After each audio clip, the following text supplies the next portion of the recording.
How's everyone in cyberspace doing?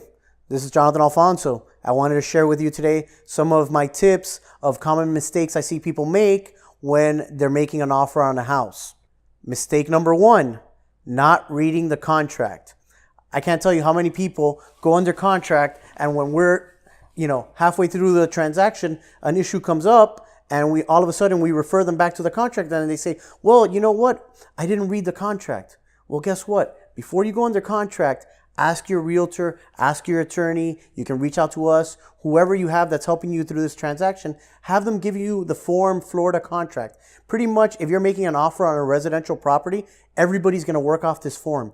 It's 12 pages. I understand when you're out there and you view the house, you quickly want to sign that offer and you want to get it out the door so you get the seller, to have an offer from you in their hands. But guess what? If they accept it, that's now going to become binding on you. So whatever's contained within that contract is something you're now committed to. For example, recently I had an issue where it turns out the buyer wanted the property so bad that the seller had put a clause in there when the contract came back that said seller gets to keep all deposits relating to the tenant that was in the property.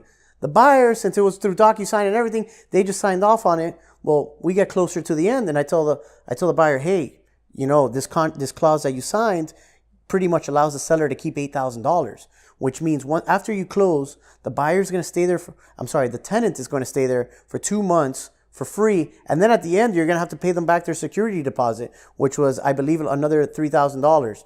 Well, guess what? The buyer's like, oh no, I didn't read it because, I was just so happy that we got under contract. Read the contract, understand what you're getting into, because sure, you're making an offer, but the second that document that you signed that's an offer gets signed by the seller, it becomes a contract. Read it and you'll be well prepared to guide yourself through the real estate transaction. The second mistake I see people make when they're making offers on properties, they try to avoid commitment.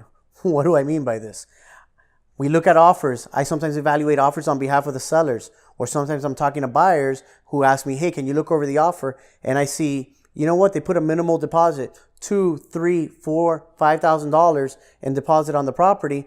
And I'm like, okay, can you put more in deposit? Well, why would I do that? I don't really know if I want the property yet. I don't want to commit myself to that. What if something happens? Well, guess what? Everything that you just said is something that the seller is going to see, because when I'm looking at a contract, if the buyer's telling me, I really want the house, I have the funds to pay for it, yet they're only willing to put a little amount of money in escrow, I'm telling myself, this guy has an easy out, because if God forbid something comes up in the contract, through the post-negotiation stage when we're under contract, guess what ends up happening? They have such little skin in the game, they can walk away. It's very important when you put an offer out there that you put something that shows, I am committed to this transaction and I'm ready to move forward. Now, if you're not ready to move forward, that's okay. Just remember, especially in a market like the one we have currently in South Florida, it's a seller's market where sellers can, pretty much pick who their buyer is, especially, at houses under $400,000. So if you're able to show, I'm really willing to move forward, and you can show that to the seller, guess what? Chances are they're going to go with your offer and you're going to put yourself in the position to move into that house. Third mistake I see people make when they're making offers, they don't have a concept of time. What do I mean by that? It relates back to the first principle and first mistake that I told you guys. When you prepare an offer, there's a bunch of dates that are contained in there. Sit down and look at the dates that you put in the contract and see how much time did you give yourself for inspection? How much time are you giving yourself until closing? On what day does the closing land? I'll tell you, a frequent occurrence that happens here is all of a sudden we're getting closer to closing and somebody will call our office and say, hey, is there any way we can extend the closing? Turns out we're on vacation. We had planned this trip, several months ago, and turns out it's in the middle of the closing. Well, why don't we schedule a closing date while you're in Italy? I just don't understand. Another one that happens is when it comes to the inspection period. I see people put 7, 8 days. That's fine. But before you send that offer, you better have an inspector ready that's ready to inspect, in 2, 3 days. I'll give you a common example that I've seen. People go under contract on a Friday and they give themselves a 7-day inspection period. Well, they only have until the following Friday, but they can't reach the inspector until about Monday. Most of these inspectors are really busy. So now all of a sudden it turns out the inspector says, hey, I'm not available until Thursday afternoon. Well, now you have an inspection happening on Thursday afternoon. The next day, which is Friday, is the last day for you to decide whether you want to move forward with the house. And it's going to be the same day you're probably getting that inspection report back, and you have to review all of that and make a decision.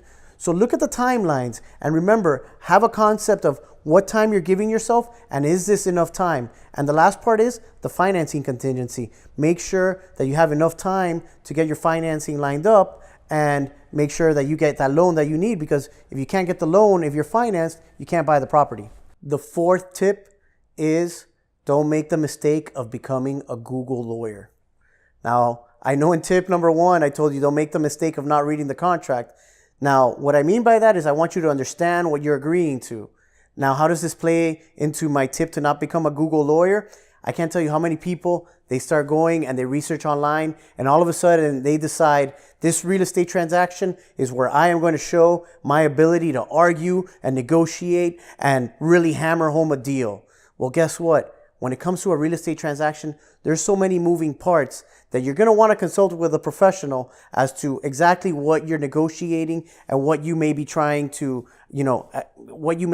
achieve with your negotiations. I'll give you a common problem that we have. We have a lot of attorneys that close with us. They all of a sudden get the contract and they just want to, they want to exercise all that legal knowledge on 12 pages of, the Florida Bar as is contract.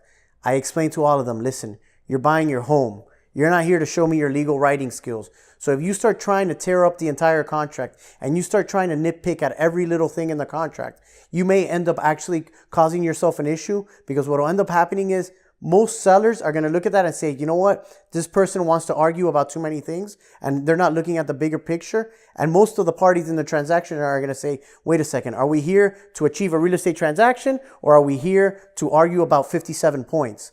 And it's very important that you don't make this mistake and you learn to pick your battles, because otherwise you might put yourself in a really bad position.